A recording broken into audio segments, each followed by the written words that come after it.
ठाकरे बंधू युतीच्या घोषणेनंतर आता ठाकरेंचं युवा नेतृत्व प्रचाराची रणनीती आखणार असं कळतंय. महाराष्ट्र नवनिर्माण सेनेचे अमित ठाकरे आणि युवा सेनेचे आदित्य ठाकरे राज्यातील महानगरपालिका प्रचाराची एकत्रित रणनीती ठरवणार असल्याचं कळतंय. कमी वेळेमध्ये जास्तीत जास्त वॉर्डामध्ये प्रचार करता येईल यासाठी दोन ठाकरे बंधू रणनीती आखणार आहेत. उद्या किंवा परवामध्ये अमित ठाकरे आणि आदित्य ठाकरे यांची एकत्र बैठक पार पडेल. दुबार मतदारांचा सुद्धा कशा प्रकारे बंदोबस्त करायचा याबद्दल या बैठकीमध्ये योग्य तो निर्णय घेतला जाणार असल्याची माहिती आहे.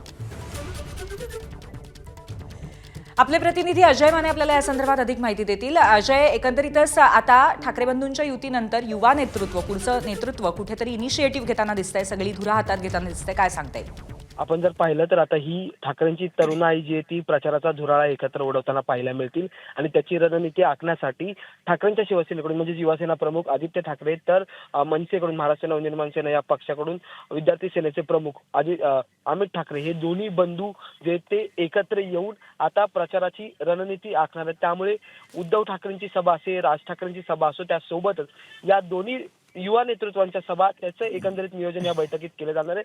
त्यासोबत महत्वाचा मुद्दा म्हणजे की मागच्या अनेक दिवसांपासून ही सगळी गणित ज्या दुबार मतदारांवर आखली जात होती, आदित्य ठाकरे यांनी प्रेझेंटेशन दिलं होतं, त्याबाबत नेमकं कसं पुढची रणनीती असणार आहे त्या संदर्भात सुद्धा या बैठकीत चर्चा केली जाईल.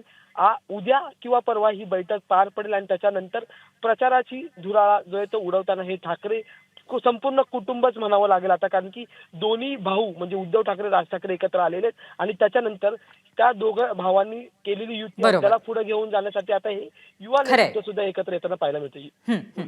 धन्यवाद अजय दिलेल्या माहितीबद्दल.